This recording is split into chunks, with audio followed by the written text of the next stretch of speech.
वन्दे देव उमापतिं सुरगुरुं वन्दे जगत्कारणं वन्दे पन्नगभूषणं मृगधरं वन्दे पशूनां पतिं वन्दे सूर्यशशाङ्कवह्निनयनं वन्दे मुकुन्दप्रियं वन्दे भक्तजनाश्रयं च वरदां वन्दे शिवं शङ्करं कण्ठे यस्य विराजते च गरलं गङ्गाजले मस्तके वामाङ्गे गिरिराजराजतनया जाया भवानी सती नन्दीस्कन्दगणनाथसहितं श्रीकेदारनाथं प्रभो श्रीकेदाराञ्चलसंस्थितो सततं कुर्यात् सदा मङ्गलम्। मङ्गलं भगवान् विष्णु मंगलं गरुडध्वजा मंगलं पुण्डरीकाक्षा मंगलाय तनोहरि। सज्जनों, हम शिव शंकर भगवान के चरणों में नतमस्तक होकर के ये रुद्र संहिता सती खंड का 9वां अध्याय शुरू करने जा रहे हैं, जिसमें कल आपने देवदत्त की कथा के बारे में सुना। आज शिवरात्रि के व्रत के कारण गुणनिधि का शिवलोक जाना।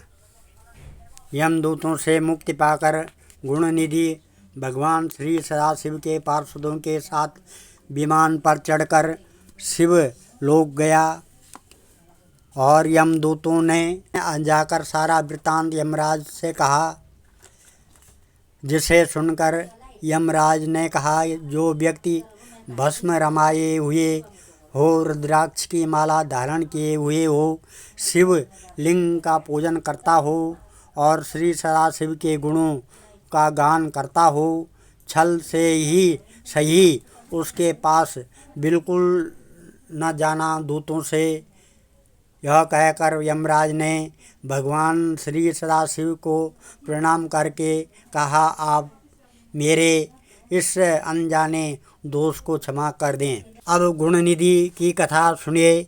यमदूतों से मुक्ति पाकर जब गुणनिधि शिवलोक को गया तो कुछ दिन तक वहाँ सुख भोकर वहाँ कलिंग देश का राजा हुआ। कलिंग देश के पहले राजा का नाम इंद्रमणि था। गुणनिधि ने उसके यहाँ अरिंदम के नाम से जन्म लिया। अरिंदम भगवान श्री सदाशिव का अनन्य भक्त था। महाराज इंद्रमणि अपने पुत्र में उदारता, धीरता तथा वीरता इत्यादि गुण देखकर उसे राज्य पाठ देकर आप तप करने के लिए चले गए। अरिंदम ने सिंहासन पर बैठने के साथ प्रजा को यह आज्ञा दी कि सब लोग शिवालय में प्रतिदिन रात्रि को दीपक जलाया करें। यदि कोई इस आज्ञा को नहीं मानेगा तो उसका सिर धड़ से अलग कर दिया जाएगा। इस आज्ञा से राजा भर के समस्त शिवालय प्रकाश से जगमगा उठे। राजा अरिंदम ने अपने न्याय से प्रजा को प्रसन्न किया। दीर्घ काल तक वह राज्य का सुख भोगकर शिवलोक को गया। नारद शिव जी की थोड़ी सी सेवा भी बहुत फलदायक प्रमाणित हुई। यज्ञदत्त के पुत्र गुणनिधि का यह चरित्र जो सुनेगा उसकी समस्त कामनाएं पूर्ण होंगी और उसको बड़ा संतोष प्राप्त होगा।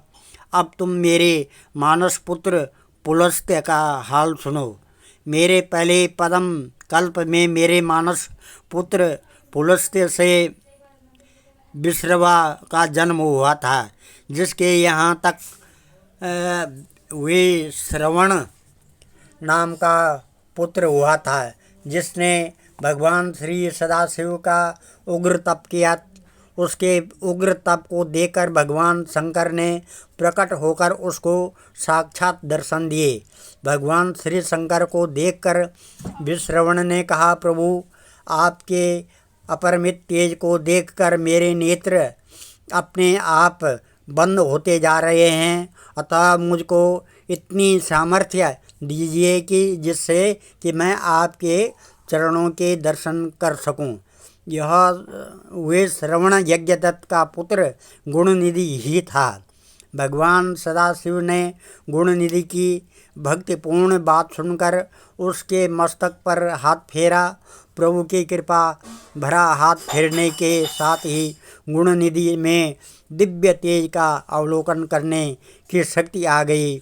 उसने भगवान श्री सदाशिव के साथ भगवती शिवा को देखा तो वह सोचने लगा कि यह गुणवती तथा रूपवती स्त्री कौन है, जो अकारण ही गुण के मन को मोहित करती है। यह बड़ी सौभाग्यवती है जो भगवान के इतनी निकट रहती है। इसके माता पिता भी धन्य हैं जिन्होंने कि ऐसी रूपवती कन्या को जन्म दिया है। इस प्रकार बार बार विचार करते हुए राजा वे श्रवण ने भगवती शिवा की कुदृष्टि से देखा। पार्वती जी को क्रूर दृष्टि से देखते ही उसका बायां नेत्र फूट गया।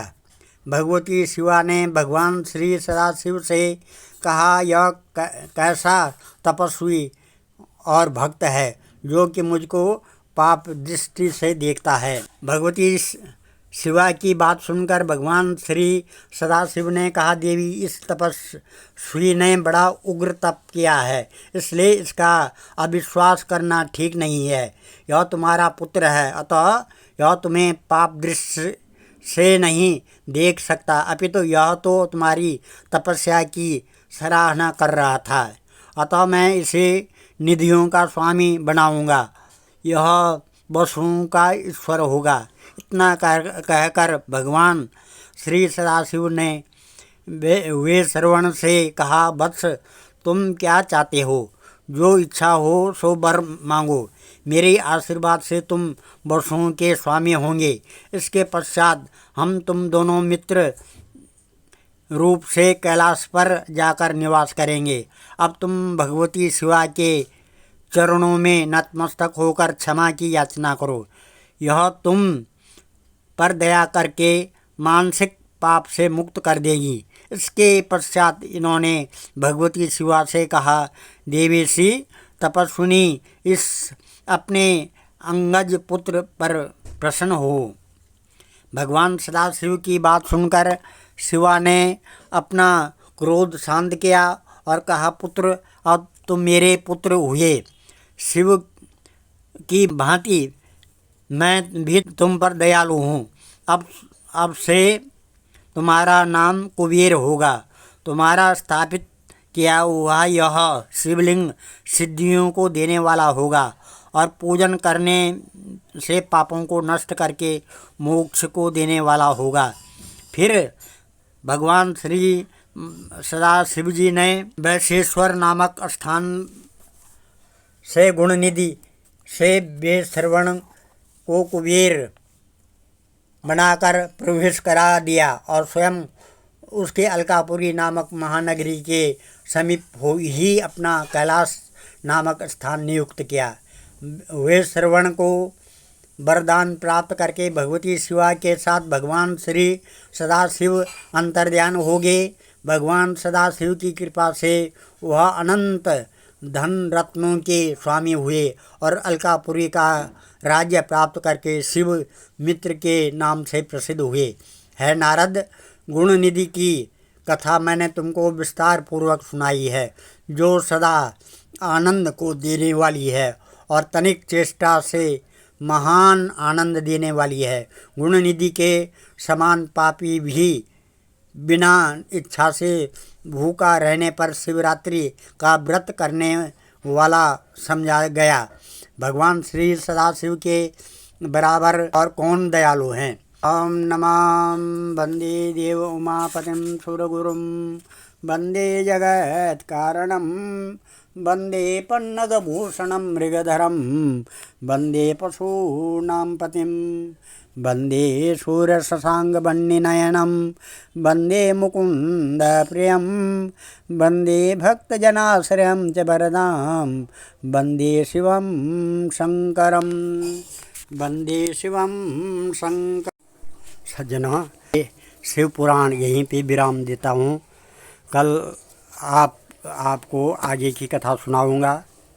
और ये जो इस शिव पुराण को सुनता है उसके सारे ग्रह उसके अनुकूल हो जाते हैं और मन इच्छित वरदान प्राप्त होता है।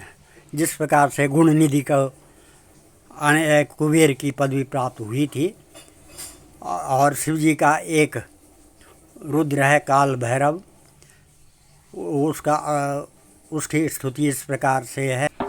देवराज सेव्यमान पावनान्द्रि पंकजम व्याल यज्ञ सूत्र बिंदु शेखरम कृपाकरम नारदादि योग वृंद वंदितम दिगंबरम काशिकापुरादिनाथ काल भैरवम भजे भानुकोटि भास्वरम भवाब्दितारकं परम नीलकंठमेक्षतार्थदायकं त्रिलोचनम काल काल अम्बुजाक्ष अक्षशूल अक्षरम काशिकापुरादिनाथ काल भैरवं भजे शूल टंक पाशदंड पाणिमादि कारणम श्यामकायमादिदेव अक्षरं निरामयम् भीम विक्रमं प्रभुं विचित्रतांडव प्रियं काशिकापुरादिनाथ काल भैरवं भजे भुक्ति मुक्तिदायकं प्रशस्त विग्रहं भक्तवत्सलं स्थितं समस्तलोक विग्रहं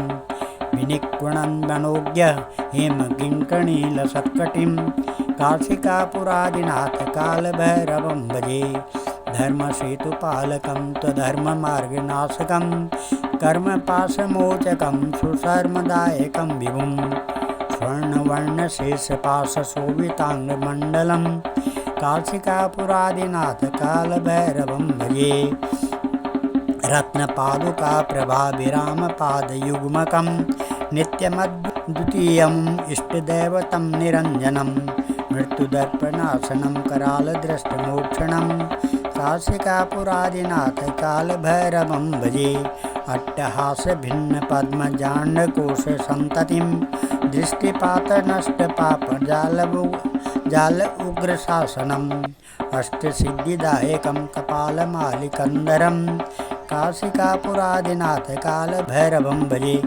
भूतसंगनायकं विशालकीर्तिदायकं काशीवासलोकपुण्यपापशोधकं विभुं नीतिमार्गकोविदं पुरातनं जगत्पतिं काशिकापुरादिनाथ कालभैरवं भजे कालभैरवाष्टकं पठन्ति ये मनोहरं ज्ञानमुक्तिसाधनं विचित्रपुण्यवर्धनं शोकमोहदैत्यलोभकोपतापनाशनं प्रयान्ति कालभैरवान्द्रि सन्निधिं नराध्रुवम्। आं सर्वे भवन्तु सुखिनः, सर्वे सन्तु निरामया, सर्वे भद्राणि पश्यन्तु, मा कश्चित् दुःखभाग् भवेत्।